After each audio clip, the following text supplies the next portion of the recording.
সংখ্যালঘুর বিশ্বাস অর্জনের জন্য খুব দ্রুত একটা কমিশন করে এই সমস্তগুলোকে দ্রুত বিচারের মাধ্যমে বিচার করুন।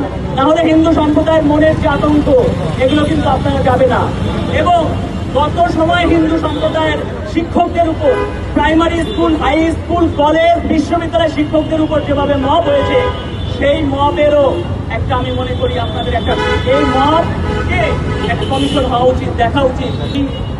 মাননীয় স্বরাষ্ট্রমন্ত্রীকে বলবো যে মাননীয় স্বরাষ্ট্রমন্ত্রী, আপনি এই চট্টগ্রামেরই লোক, আপনি দেখুন, আপনার কাছে আমার দুটি অনুরোধ থাকবে যে এই যে সংখ্যালঘুদের উপর যত হত্যা, এই দীপু দাস সহ, এই কক্সবাজারের পুরুষকুলের নয়ন দাস সহ, এই সমস্ত কিছু ঘটনাগুলো এক জায়গায় করে আপনারা একটা কমিশন করেন।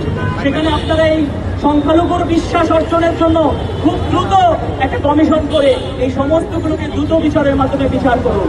নাহলে হিন্দু সম্প্রদায়ের মনের যে আতঙ্ক, এগুলো কিন্তু আপনারা যাবে না। এবং গত সময় হিন্দু সম্প্রদায়ের শিক্ষকদের উপর, primary school, high school, college, বিশ্ববিদ্যালয়ের শিক্ষকদের উপর যেভাবে মব হয়েছে, সেই মবেরও একটা, আমি মনে করি আপনাদের একটা, এই মবকে একটা কমিশন হওয়া উচিত, দেখা উচিত যে কিভাবে এই মবগুলো, এবং আমরা দেখেছি অধিকাংশ মবই হয়েছে সনাতনী সম্প্রদায়ের উপর। এবং আমি নিজে ভিকটিম, আমি নিজে 2 বার মবের শিকার হয়েছি। তাহলে এই যে বিষয়গুলো, সেই জায়গা থেকে আমরা দেখেছি ধৃতরাষ্ট্রের সামনে যখন দ্রৌপদীর বস্ত্র হরণ করা হয়েছিল, আমাদের উপর যখন মব হচ্ছিল, সেই সময় প্রশাসন বসে রয়েছে। সেই প্রশাসন, এই চট্টগ্রাম বিশ্ববিদ্যালয়ের তৎকালীন প্রশাসন, ওদের এই ছাত্রদের সামান্য একটা মুসলিকা পর্যন্ত নিতে নেয় নাই।